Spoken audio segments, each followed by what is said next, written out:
सुधा और ब्रिजेश सोनपुर नाम के एक छोटे से गांव में रहते थे। ब्रिजेश गांव भर में घूम घूम कर लोगों के घर काम करके अपनी रोजी रोटी चलाता था, जिससे उसकी आमदनी कुछ खास नहीं होती थी। लेकिन अब पिछले कई दिनों से ब्रिजेश को कभी कभार ही काम मिल पाता था, जिससे उनके घर पैसों की और भी तंगी होने लगी। ऐसे ही एक रोज सुधा ब्रिजेश से, सुनिए जी, घर में अन्न का एक दाना भी नहीं है और मेरे पास जो थोड़ी बहुत बचत थी वो भी खत्म हो चुकी है। अब आप कहीं से पैसे ले आइए ताकि हम थोड़ा राशन ला सके। तुम तो जानती हो ना सुधा, आजकल काम मिलना कितना मुश्किल हो गया है। कभी कभार ही काम मिल पाता है अब तो बस। आप परेशान क्यों होते हो जी? बस ऐसा सोचिए कि भगवान हमारी परीक्षा ले रहा है, देखना एक दिन वो सब ठीक कर देगा। तुम बिल्कुल ठीक कहती हो सुधा। अच्छा, मैं कुछ काम ढूंढने के लिए जाता हूँ। ब्रिजेश बाहर जा ही रहा होता है कि तभी एक बड़ी सी कार उनके दरवाजे के सामने आकर रुकती है, जिसमें से एक औरत हाथ में साल भर का बच्चा लिए अपने पति के साथ कार से उतरती है। कार की आवाज से सुधा भी बाहर आ जाती है। सुधा देखती है तो सामने उसकी बड़ी बहन निहारिका खड़ी होती है। निहारिका दीदी, आप यहाँ? सब ठीक तो है ना? नहीं सुधा, कुछ भी ठीक नहीं है। दरअसल मुन्ने की तबीयत पिछले 1 महीने से बिल्कुल भी ठीक नहीं है। शहर के बड़े से बड़े डॉक्टर को दिखा दिया, लेकिन सबका एक ही कहना है कि वंश को कुछ दिन के लिए गांव के खुले वातावरण और ताजी हवा में रखना होगा, तभी ये पूरी तरह ठीक हो पाएगा। हाँ सुधा, और हमारे सभी रिश्तेदारों में एक तुम ही हो जो गांव में रहती हो, इसीलिए हमें सीधा तुम्हारा ख्याल आया। अगर हम कुछ दिन मुन्ने के साथ यहीं पर रहें तो तुम्हें इससे कोई आपत्ति तो नहीं होगी ना? नहीं दीदी जीजा जी, आप कैसी बातें कर रहे हैं? आप जब तक चाहो यहाँ रह सकते हो। अरे ये भी तो आपका ही घर है। हाँ भाई साहब, जब तक मुन्ना पूरी तरह से ठीक नहीं हो जाता तब तक आप हमारे साथ ही रहिए। देखिए, मैंने आपसे कहा था ना, सुधा और ब्रिजेश को हमारे आने से कोई परेशानी नहीं होगी। आप तो खामखा ही परेशान हो रहे थे। सुधा उन्हें घर के अंदर ले जाती है, फिर पड़ोस में से चीनी और थोड़ा दूध मांग कर लाती है और उनके लिए चाय बनाती है। फिर ब्रिजेश से गांव के जमींदार से कुछ पैसे उधार लेकर राशन लाने के लिए कहती है। ब्रिजेश ज्यादा ब्याज पर जमींदार से कुछ पैसे उधार ले आता है, फिर उनसे राशन ले आता है। सुधा सबके लिए खाना बनाती है, फिर अपनी दीदी और जीजा को पेट भर खाने के लिए देती है, जबकि खुद दोनों पति पत्नी आधा पेट ही खाते हैं ताकि राशन ज्यादा दिन तक चल सके। फिर आधी रात होते ही मुन्ना जोर जोर से रोने लगता है। चुप हो जा मुन्ना, चुप हो जा, चुप हो जा, चुप हो जा। ओफो निहारिका, क्या हुआ? मुन्ना इतना रो क्यों रहा है? लगता है इसे दूध पीना है। वो क्या है ना, इसे दूध पीकर सोने की आदत है। हाँ, बच्चों के लिए दूध तो बहुत जरूरी है। सुधा, तुम्हें ध्यान रखना चाहिए था ना। अरे इसमें सुधा की कोई गलती नहीं है, मुझे लगा था कि इसका पेट भर गया है। खैर सुधा, जरा मुन्ना के लिए दूध ले आना। लेकिन दूध तो घर में नहीं है दीदी, शाम को चाय बनाई थी उसी में खत्म हो गया था। कोई बात नहीं, मैं इसे लोरी गाकर ही सुला देती हूँ। नहीं नहीं, मुन्ना भूखा नहीं सोएगा, मैं अभी दुकान से लेकर आता हूँ।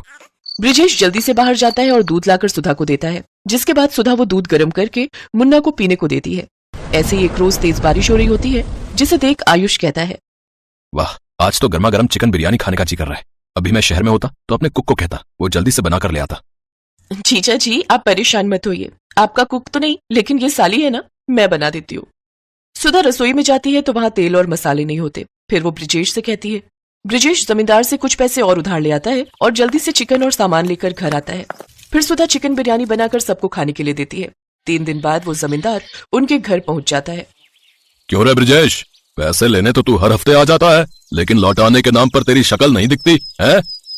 जमींदार साहब, मैंने कहा तो था आपको, आपके पैसे लौटा दूंगा, फिर यूं घर पर आए मेहमानों के सामने तमाशा करने की क्या जरूरत है? अच्छा, अपने मेहमानों को कर्जे पे लिए हुए पैसों से जब तू खाना खिला रहा है, मुर्गियां खिला रहा है, तब तेरी इज्जत कम ना होती? चलो रे, इसका सामान उठाकर बाहर फेंको। तभी आयुष कहता है, ठहरो, कितने पैसे हैं तुम्हारे? 20,000। लो, ये लो 30,000, और आज के बाद यहाँ दिखने भी नहीं चाहिए, समझे? जमींदार पैसे लेकर वहां से चला जाता है। फिर आयुष ब्रिजेश से कहता है, ये क्या है सुधा ब्रिजेश, तुम्हारे साथ इतना कुछ हो गया और तुमने हमें बताना भी जरूरी नहीं समझा? हाँ सुधा, क्या मैं तुम्हारी बहन नहीं? तुमने भी मुझे कुछ नहीं बताया और सारी परेशानी अकेले ही झेलती रही। दीदी जीजा जी, आप यहाँ 4 दिन के मेहमान थे, हम आपको यूं ही परेशान नहीं करना चाहते थे। दरअसल इनकी कोई नौकरी नहीं है, कभी कभार मजदूरी का काम मिलता है तो कभी नहीं, इसलिए हमें बुरे दिन काटने पड़ रहे हैं। लेकिन अब और नहीं सुधा ब्रिजेश, मैं इस गांव में एक होटल खोलना चाहता हूँ ताकि बाहर से टूरिस्ट आए और इस गांव की सुंदरता को पहचान सके, और मैं चाहता हूँ कि तुम मेरे उस होटल में मैनेजर की नौकरी करो। महीने के 50,000 तनख्वाह दूंगा, बोलो मंजूर है? ये सुनकर सुधा और ब्रिजेश की आंखों में आंसू आ जाते हैं। निहारिका ने सुधा को गले लगा लिया। कुछ ही महीनों में उस गांव में होटल बनकर तैयार हो गया, जहां दूर दूर से टूरिस्ट आने लगे और उनकी खूब कमाई होने लगी। अब ब्रिजेश और सुधा ने भी अपना एक बड़ा पक्का घर बनवा लिया। अब उनकी जिंदगी के सारे दुख दूर हो गए और वो खुशी खुशी रहने लगे। राशि सुबह से परेशान थी। उसकी कामवाली की सास बीमार थी, इसीलिए वो 2 महीने की छुट्टी पर गांव चली गई। क्या हुआ राशि? ऑफिस जाने का टाइम हो रहा है और तुम अभी तक किचन में ही हो? तो और क्या करूं? पुष्पा अचानक छुट्टी लेकर गांव चली गई। बिल्डिंग के सारे फ्लैट्स में पूछ लिया है, किसी की भी काम वाली खाली नहीं है। एक काम करो, तुम गाड़ी लेकर ऑफिस पहुंचो, मैं ऑटो लेकर अपने ऑफिस चली जाऊंगी। तभी दरवाजे की घंटी बजती है। जी कहिए, आपको किससे मिलना है? मेरा नाम सुदर्शन है और ये मेरी पत्नी अनुपमा है। हम दिल्ली से आए हैं। आपके नीचे वाली बिल्डिंग के फ्लैट में जो अशोक रहता है वो मेरा भांजा है। पता नहीं बहुत देर से हम घंटी बजा रहे थे, किसी ने फ्लैट का दरवाजा ही नहीं खोला। हाँ, हमने तो 1 हफ्ता पहले ही अशोक को बता दिया था कि हम मुंबई आ रहे हैं। इनके घुटने का इलाज करवाना था, तो सोचा अशोक तो यहाँ रहता ही है। अशोक को फोन किया आपने? बेटा, यहाँ आते हुए टैक्सी में फोन की डायरी सीट पर ही छूट गई। उसी में ही अशोक का फोन नंबर था। रुकिए, मैं अशोक को फोन मिलाता हूँ। हाँ, हेलो अशोक, मैं समीर बोल रहा हूँ। वो तेरे मामा जी यहाँ आए हुए हैं, तू कहाँ है? हेलो हेलो समीर, मैं तो जरूरी काम से काजल के साथ लंदन आया हुआ हूँ। लंदन? पर तेरे मामा मामी यहाँ मेरे घर पर हैं, अब उन्हें क्या बोलूं? एक काम कर यार, मेरी थोड़ी मदद कर दे। मैं 2-3 दिन में जैसे ही काम खत्म होता है वापस लौट आऊंगा। तब तक तू मामा मामी को अपने घर पर ही रख ले यार, तू मेरा दोस्त है ना। पर अशोक, हेलो हेलो समीर, यहाँ नेटवर्क नहीं है, आवाज नहीं आ रही है। मैं तुझसे बाद में बात करता हूँ, ठीक है? मामा मामी का ख्याल रखना। Hello hello. अशोक फोन काट देता है। समीर कमरे में जाकर राशि को सारी बात बताता है। क्या अशोक का दिमाग खराब है क्या? हम दोनों वर्किंग हैं, मेड मेरी आ नहीं रही है, ऊपर से ये दिल्ली वाले मेहमान, वो भी अपने नहीं किसी और के, और उनकी देखभाल हम क्या करें? मैं अभी जाकर उन्हें कह देती हूँ कि वो अपना इंतजाम कहीं और कर ले। रुको राशि, बेचारे दिल्ली से आए हैं, पता नहीं उन्होंने चाय पानी पिया भी है या नहीं। बुजुर्ग हैं, ऐसे उनको एकदम से भेजना अच्छा नहीं रहेगा। इतने बड़े मुंबई शहर में कभी ऊंच नीच हो गई तो अशोक तो हमें ही कहेगा ना। 1-2 दिन देख लेते हैं, अशोक आ ही जाएगा।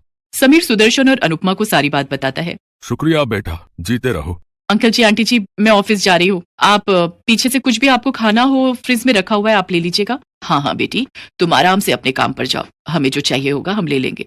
समीर और राशि अपने अपने ऑफिस चले जाते हैं। शाम को जब राशि ऑफिस से लौटती है तो वो घर की हालत देखकर हैरान रह जाती है। ओह नो, इतनी गंदी स्मेल कहाँ से आ रही है? ये स्मेल नहीं बेटी, ये तो देसी घी की खुशबू है। तुम्हारे फ्रिज में मलाई की बहुत सारी कटोरी रखी थी, तो मैंने सोचा इसका शुद्ध ताजा देसी घी बना लेती हूँ, तुम्हारे काम आएगा। पर आंटी जी, मैं और समीर देसी घी नहीं खाते हैं, हम लोग ऑलिव ऑयल लेते हैं। हाँ हाँ मुझे पता है, ऑलिव ऑयल भी खाओ, पर पराठे पर, साग में, दाल में देसी घी ही अच्छा लगता है। रात को सबको खाना खिलाकर जब राशि सोने के लिए कमरे में जाती है तो वो मन ही मन गुस्से में थी। वो कमरे में आते ही समीर पर बरस पड़ी। अरे ये अशोक के दिल्ली वाले मेहमान कब तक रहेंगे? पता है आज सारी रसोई में देसी घी की स्मेल भर गई, और ऊपर से वो अंकल जी न्यूज़पेपर कहीं रखा है, सोफे के कवर फैले हुए हैं। उनको मैं टोक नहीं सकती थी, पर ये लोग कब जाएंगे, मैं तंग आ गई हूँ। अभी राशि समीर से बात कर ही रही थी कि तभी सुदर्शन दरवाजा खटखटाता है। अब क्या हुआ अंकल जी, बताइए, कोई परेशानी तो नहीं है? समीर बेटा, रात को सोने से पहले मुझे हाजमोला खाने की आदत है। क्या तुम्हारे पास हाजमोला होगी? अंकल, हाजमोला तो नहीं होगी। एक काम करते हैं, नीचे बराबर में ही एक दुकान है, वो अभी खुली हुई होगी, चलिए मैं आपको लेकर दे देता हूँ। जाओ जाओ, मेहमानों की सेवा करो, मैं सो रही हूँ, मुझे नींद आ रही है, सुबह जल्दी उठना है। समीर और सुदर्शन दोनों सड़क पर बातें करने लगते हैं। अशोक छोटा सा था जब उसकी माँ यानी कि मेरी बहन का स्वर्गवास हो गया, और 2 साल पहले जीजा जी भी गुजर गए। अशोक बचपन में हमारे घर ही आकर रहता था। उसका अपनी मामी से बहुत प्यार रहा है, तभी तो हम बेझिझक उसके पास चले आए। जी अंकल, मैं समझ सकता हूँ, वैसे आप चिंता मत कीजिए, अशोक 2-3 दिन में लौट आएगा। अगर आप कहें तो आपके घुटनों को दिखाने के लिए डॉक्टर के पास मैं अपॉइंटमेंट ले लेता हूँ। जीते रहो बेटा, अगर ऐसा हो जाए तो मेरे घुटनों को बड़ा आराम मिल जाएगा। मैं तो थोड़ा इसलिए टहल लेता हूँ कि हाथ पैर चलते रहने चाहिए। सुदर्शन और अनुपमा को समीर के घर रहते हुए 1 हफ्ता बीत चुका था, पर अशोक फोन नहीं उठा रहा था। समीर सुदर्शन को डॉक्टर के पास ले जाता है और सुदर्शन के घुटनों का इलाज शुरू हो जाता है। एक दिन अशोक का फोन खुद आ जाता है। अरे अशोक, कहाँ था तू? इतने दिन से मैं तुझे फोन मिला रहा हूँ। तेरे पास मामा जी के सारे एक्सरे रिपोर्ट और डॉक्टर की रिपोर्ट जो उन्होंने तुझे दिल्ली में दी थी, तेरे फोन में उसकी फोटो होगी, पर तूने मेरा फोन नहीं उठाया। अब मैंने डॉक्टर से दोबारा इलाज शुरू करवाया, पर तू कब आ रहा है? कुछ बता तो सही, क्योंकि डॉक्टर ने मामा जी को 15 दिन और यहाँ रुकने की बात कही है। उन्हें कुछ एक्सरसाइज बताएगा डॉक्टर। सॉरी यार, मैं यहाँ पर बहुत फंस गया हूँ, मेरा काम ही खत्म नहीं हो रहा है। मुझे अभी कम से कम 10 दिन और लगेंगे यार। प्लीज तू यार किसी तरह से ना मामा जी और मामी जी को अपने पास रख ले। अगर तू कहे तो मैं खर्चे के पैसे भेज देता हूँ। नहीं नहीं, ऐसी कोई बात नहीं है, चल मैं देखता हूँ, ठीक है। समीर आखिर क्या करता, वो मजबूर था। वो मामा जी को अपने घर से जाने के लिए नहीं कह सकता था। वो जानता था कि वो बुजुर्ग दंपत्ति किस परेशानी से गुजर रहे हैं। एक दिन जब राशि गुस्से में समीर पर बरस रही थी तो अनुपमा चुपके से उनकी बातें सुन लेती है। तुम्हें पता भी है समीर, उन लोगों के आने से घर खर्च कितना बढ़ गया है। पहले मेरी और तुम्हारी सैलरी में से कितने पैसे बच जाते थे, पर अब देखो, गर्मी के दिन है, एयर कंडीशनर का भी बिल डबल आ रहा है, रसोई में भी गैस चूल्हे का बिल पहले कितना कम आता था, ऊपर से इस फ्लैट का किराया। अरे धीरे बोलो राशि, अंकल आंटी बाहर ड्राइंग रूम में बैठे, उन तक हमारी आवाज ना पहुंच जाए। अरे अच्छा नहीं लगता है। कोई बात नहीं, थोड़े दिनों की तो बात है, अशोक लौट आएगा, वो बोल रहा है। आज ही मेरी उससे बात हुई है, वो 10 दिन बाद वापस लौट रहा है। अनुपमा जाकर सारी बात सुदर्शन को बताती है। वो दोनों समीर और राशि की मजबूरी को समझ गए थे। सुदर्शन उसी शाम बाजार जाकर राशन का बहुत सारा सामान, खाने पीने की चीजें, फल सब्जियां सब खरीद लाता है।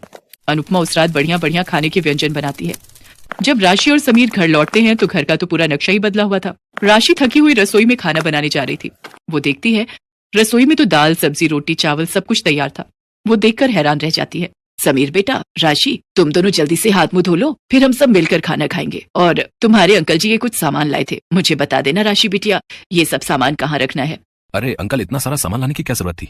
कोई बात नहीं बेटा, तुम भी तो मेरे अपने अशोक जैसे ही हो। उस दिन से राशि और समीर मानो सुदर्शन और अनुपमा से इस तरह घुल मिल गए जैसे कि वो उनके लिए पराए नहीं सके ही हो। कुछ दिन तक अशोक वापस नहीं लौटा, पर समीर और राशि को अब इस बात की कोई परवाह नहीं थी।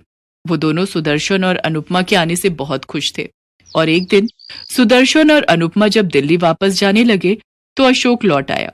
समीर बेटा, राशि बिटिया, तुम दोनों ने हमें अपनों से भी बढ़कर प्यार दिया, ये बात हम कभी नहीं भूलेंगे। जाने से पहले हम तुम्हें कुछ देना चाहते हैं, इसे बड़ों का आशीर्वाद समझकर रख लेना, मना मत करना बच्चों।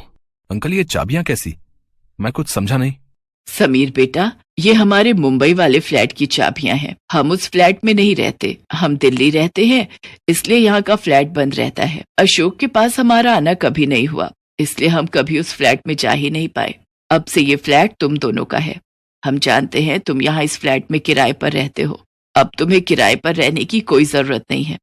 हाँ समीर बेटा, हम दोनों बूढ़े बुढ़िया 2 फ्लैट लेकर क्या करेंगे? हम शुरू से दिल्ली रह रहे हैं, आज से तुम दोनों वहां रहना और हंसी खुशी उस फ्लैट में गृह प्रवेश करो। पर मामा जी, वो फ्लैट तो आपने मुझे देने के लिए कहा था।